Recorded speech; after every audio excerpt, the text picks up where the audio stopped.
नमस्कार, बहुत स्वागत है आपका। मैं हूं आचार्य सूरज शास्त्री और आज के अंक में हम जानेंगे कि आप यदि अपने घर का निर्माण प्रारंभ करने जा रहे हैं तो नींव पूजन किस दिशा में करें।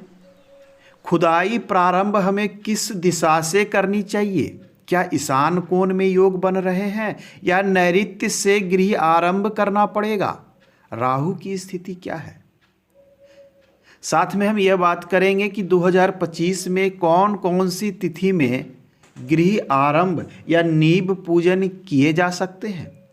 आइए आज का अंक हम प्रारंभ करते हैं। ऐसे तो बात हम जनवरी की करें, जनवरी 2025 में मैं यहाँ नोट करते जा रहा हूँ, आप इसे देख लीजिएगा कि गृह आरंभ की तिथि जो जनवरी में बन रही थी वो बन रही थी 15वीं तिथि। मैं इंग्लिश की बात कर रहा हूँ, इंग्लिश कैलेंडर के अनुसार 15 तारीख बुधवार के दिन ये बन रही थी। ये अब बीत चुका है। ये पुष्य में हो रहा था, पुष्य नक्षत्र में ये प्रारंभ हो रहा था, ये तिथि थी। जनवरी बीत चुकी है, अब आ गई है हमारी फरवरी। अब हमारे पास फरवरी मंथ आ चुका है और फरवरी मंथ में जो आपके लिए तिथि निकल कर आ रही है वो आ रही है 7वीं तिथि, शुक्रवार। ये तिथि अच्छी है, 7वीं। ये है रोहिणी में, आप इसे स्टार्ट कर सकते हैं, रोहिणी नक्षत्र में इसे आप स्टार्ट कर सकते हैं। उसके बाद आ रही है 8वीं तिथि। 8 फरवरी को दिन है आपका शनिवार। कुछ लोग शनि को निषिद्ध मानते हैं तो आप इसे अवॉइड भी कर सकते हैं, परंतु यह जो तिथि है यह तिथि पंचांग के अनुसार है, ये किया जा सकता है। यह है मृगशिरा नक्षत्र से भी इसे प्रारंभ कर सकते हैं। फरवरी में जो तीसरी तिथि आ रही है वो आ रही है सोमवार 17 तारीख को। सोमवार 17 की तिथि आ रही है। ये आ रही है चित्रा नक्षत्र में। ये जो सारे नक्षत्र हैं ये अति शुभ हैं। केवल नक्षत्रों को देखकर ही नहीं, बहुत सारी चीज़ों को देखकर ये तिथि तय की जाती है। फरवरी हो गई। अब आते हैं मार्च में। कोई भी तिथि आपके लिए निकल कर नहीं आ रही है, अर्थात मार्च में नींव पूजन के लिए कोई भी शुभ तिथि नहीं है। बात कर ले हम अप्रैल की। अप्रैल में आपके पास जो तिथि आ रही है वो आ रही है 14 को दिन पड़ रहा है सोमवार और ये है नक्षत्र पड़ रहा है स्वाति नक्षत्र। सोमवार में आप प्रारंभ कर सकते हैं। 16 अप्रैल बुधवार को आप प्रारंभ कर सकते हैं। अनुराधा नक्षत्र, मैं नक्षत्र इसलिए बताते जा रहा हूं कि आप किस एरिया में रहते हैं हमें पता नहीं, परंतु जब आप अपने वहाँ के पंचांग को देखेंगे तो नक्षत्र की जो समय होती है, समय सीमा, वो कोई फिक्स नहीं होती है। इंग्लिश के अनुसार वो अपने रोटेशन के अनुसार चलती है, वो सूर्य के अनुसार बदलती है। तो उसके अनुसार आपको इसकी ये देख लेना है कि बुध को अनुराधा कब से प्रारंभ हो रही है, उसके अनुसार आपको ये तय करना चाहिए। अप्रैल के बाद हम बात कर लें मई महीने में यदि आपको प्रारंभ करना है तो 9 तारीख शुक्रवार, 9वीं तिथि शुक्रवार को एक दिन निकल के आ रहा है। यह हस्त नक्षत्र में आप प्रारंभ कर सकते हैं। उसके बाद हम बात करें तो अब मई के बाद जून नहीं, जून में नहीं है आपके पास कोई भी तिथि। कुछ जगह पर तिथियां हो सकती है लोकल। आप जब पंचांग देखेंगे, जो आपके यहाँ पंचांग चलता है उसके अनुसार कुछ वेरी ये सारी चीज़ें करती है। तो जुलाई में जो निकल कर आ रहा है आपके सामने 12वीं तिथि शनिवार, उत्तराषाढ़ा नक्षत्र में। उसके बाद जो आ रही है फिर जुलाई के बाद अगस्त, सितंबर, अक्टूबर में कोई तिथि नहीं आ रही है। हालांकि इस बीच में कई सिद्ध तिथियां भी होती है।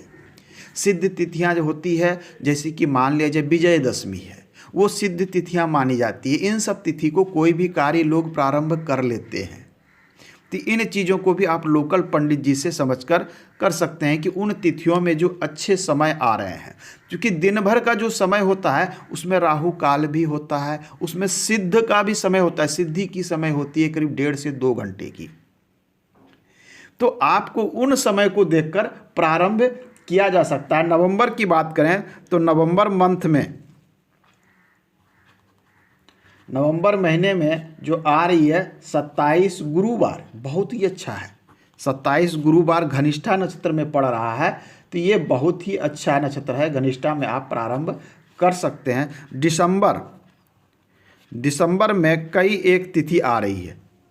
दिसंबर में आपके पास 2025 में कई एक तिथि आ रही है, जिसमें से पहली तिथि आ रही है सोमवार। पहली तिथि सोमवार की आ रही है रेवती में। पहली तिथि सोमवार को रेवती में। उसके बाद आ रही है चौथी तिथि गुरुवार रोहिणी में। ये सारे नक्षत्र बहुत ही अच्छे हैं, आप इसमें प्रारंभ कर सकते हैं। 5 में आ रहा है, दिन है आपका शुक्रवार, और ये आ रही है पुनः रोहिणी में।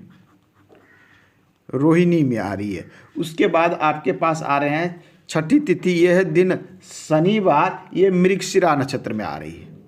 मृगशिरा, तो ये नक्षत्र चेंज होते रहते हैं, तो नक्षत्र के अनुसार आप प्रारंभ कर सकते हैं। तो ये तो था कि किस किस तिथि को हम प्रारंभ कर सकते हैं। अब आइए एक चीज़ और समझ लें, बहुत ही महत्वपूर्ण है। राहु की स्थिति क्या है? जब आप किसी भी प्लॉट में, जो आपकी मान लिया जाए ये भूमि है, गृह निर्माण प्रारंभ करते हैं तो नींव पूजन करते हैं। उसके बाद नींव की खुदाई आपके जो मिस्त्री हैं, कॉन्ट्रैक्टर हैं, या जो भी आपने मजदूर रखे हैं, वो प्रारंभ करते हैं। आखिर किस दिशा से प्रारंभ करें? ये यदि उत्तर है, ये पूर्व है, ये बहुत महत्वपूर्ण है। अक्सर लोग इसको एवॉइड कर देते हैं, ध्यान नहीं देते हैं। राहु की स्थिति में बात कर रहा था। अब हम इसमें कहाँ से शुरू करें? क्या लोग कहते हैं कि ईशान से शुरू हम कर देते हैं, लेकिन ऑलवेज, हमेशा ईशान से प्रारंभ नहीं किया जा सकता। कभी कभी अग्नि से भी प्रारंभ करना पड़ता है, कभी नैऋत्य से भी प्रारंभ करना पड़ता है, कभी वायु से भी प्रारंभ करना पड़ता है। दिशाओं के मध्य से प्रारंभ कार्य नहीं किया जाता। जब भी किया जाता है तो इन कॉर्नर से ही की जाती है। अब कौन से कॉर्नर से? यह निर्भर करता है सूर्य की स्थिति से। सूर्य, जैसा कि हम जानते हैं कि सूर्य के परिवर्तन के साथ राशियों में परिवर्तन होती है। राशियों से, जैसे राशियां हमारे पास 12 है, राशियां 12 है, फिर नक्षत्र हैं, तो ये सारी संख्या इन सब चीज़ों पर निर्भर करती है। तो हम कैसे समझेंगे कि हमें अपना कार्य प्रारंभ करना है भूमि पूजन का, तो कहाँ से करना है? राहु की स्थिति देखनी है। राहु क्या होता है? राहु की जो परिकल्पना की गई है, इसे सबसे पहले समझने का प्रयास करें। राहु की जो परिकल्पना की गई है वो एक सर्प के आकार के रूप में की गई है। इस प्रकार से, इस प्रकार से मान लिया जाए ये आप जो देख पा रहे हैं, ये एक सर्प है, मान लिया जाए ये एक सर्प है, ये इसका मुख है। ये यदि इसमें थोड़ा सा ध्यान दीजिए, समझ में आ जाएगा। राहु का मुख यदि ईशान कोण में है तो फिर हम ईशान कोण से गृह आरंभ प्रारंभ नहीं कर सकते।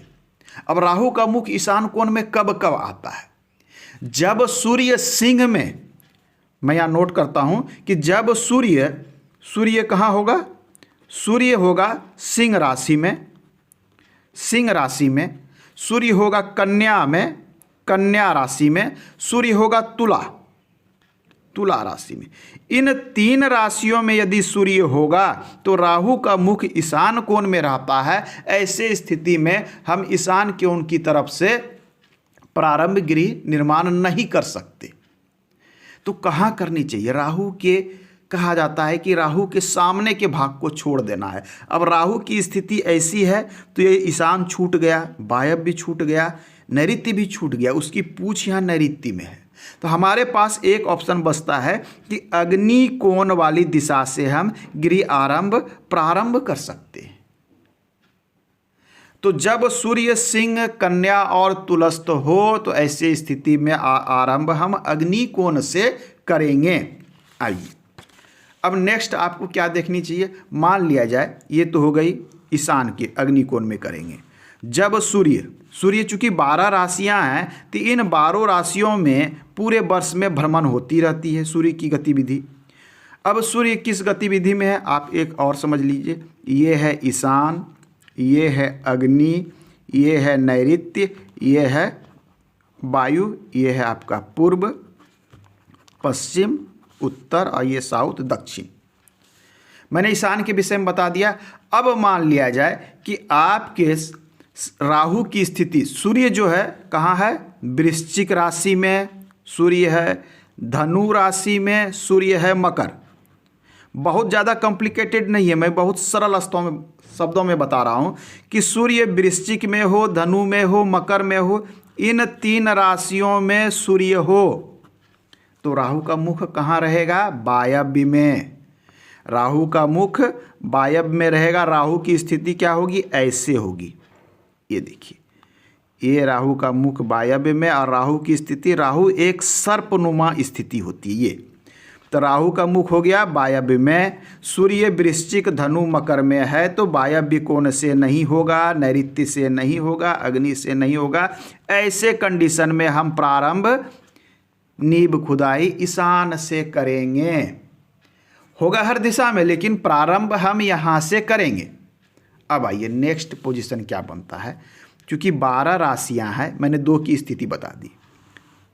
अब आइए तीसरे चौथे को भी थोड़ा सा समझ लीजिए। ये देखिए, अब मान लीजिए वायव्य को मैंने बता दिया। अब आप देख लीजिए कि मान लिया जाए राहु, सूर्य कहाँ है, सूर्य है आपका कुंभ में, कुंभ राशि में, सूर्य है आपका मीन राशि में, सूर्य है मेष में। इन 3 राशियों में यदि सूर्य है, सूर्य का परिक्रमण या परिभ्रमण है, तो ऐसे स्थिति में राहु का जो मुख होता है वो नैऋत्य में होता है। नैऋत्य, ये अग्नि, ये वायु, ये ईशान। अर्थात राहु का मुख जब यहाँ होगा तो इसकी स्थिति कैसी होगी, सर्प की, ऐसी। अर्थात मुख यहाँ और पूंछ यहाँ तक। तो ऐसी स्थिति में क्या होगा कि हमें जो प्रारंभ करना होगा वो वायव्य कोण अर्थात नॉर्थ वेस्ट के कॉर्नर वाली दिशा से गृह निर्माण प्रारंभ करना होगा। ये तीसरी स्थिति। अब चौथी स्थिति को समझिए।